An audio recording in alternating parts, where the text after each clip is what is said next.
నమశంకరాయ. శక్తిల ఏకాదశి జనవరి 14వ తేదీన ఏర్పడుతుంది. ఈ రోజున అనురాధ నక్షత్రం ఉండడం కూడా చాలా విశేషమని చెప్పవచ్చు.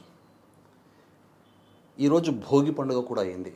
అయితే కొంతమంది పంచాంగకర్తల ప్రకారం మధ్యాహ్నం 3 గంటలకి సంక్రాంతి పర్వదిన పుణ్యకాలం అనేటువంటిది ఈ 14వ తారీఖు రోజున ఏర్పడబోతుంది. కాబట్టి వీక్షించేటువంటి ప్రేక్షకులు ఈ రోజున తిలలని 6 రకాలుగా ఉపయోగించాలని శాస్త్రం.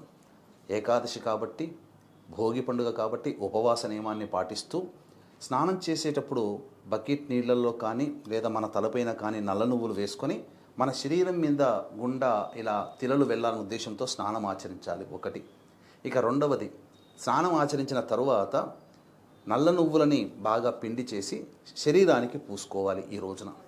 ఇక మూడవది, ఈ రోజున ప్రధానముగా తిలలతో తర్పణం వదలాలి తల్లిదండ్రులు లేనటువంటి వాళ్ళు.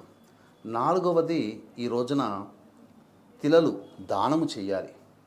ఇక ఐదవది, ఈ రోజున సంబంధించి ఈ తిలల్ని అనగా నల్ల నువ్వులతో చేసినటువంటి పిండి వంటకాలని భుజించాలి. ఈ విధంగా తిలలతో హోమము కూడా చేయాలి. ఈ విధంగా 6 రకాలుగా ఈ సంబంధించినటువంటి శక్తిల ఏకాదశిని ఉపయోగించుకోవాలి. అంతేకాకుండా సంతానముగా ఉన్నటువంటి వారసులుగా ఉన్నటువంటి వాళ్ళు విధిగా చేయాల్సినటువంటిది సంక్రాంతి పర్వదినం సందర్భంగా పిండ ప్రదానము తర్పణాది కార్యక్రమాలు 15వ తారీఖు రోజున చేసుకోవాలి. ఎందుకనంటే తల్లిదండ్రుల రుణం తీర్చుకునేటువంటి అవకాశము ఈ యొక్క సంక్రాంతి పర్వదినం రోజునే.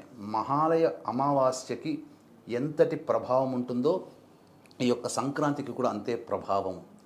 కావున పితృదేవతలందరూ కూడా ఎదురు చూస్తారట. తమ వారసులు పెట్టే పిండ ప్రదానము తర్పణాది యొక్క ఫలితాలను తీసుకొని తమ యొక్క పాపత్వాన్ని నశింప చేసుకోవాలి. కాబట్టి అందరూ కూడా ఈ రోజున పిండ ప్రదానము తర్పణాది కార్యక్రమాలు వస్త్రదానం చేయండి.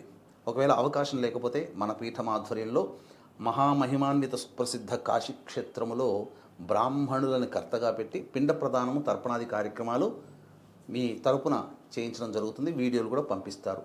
అవకాశాన్ని వినియోగించుకోండి.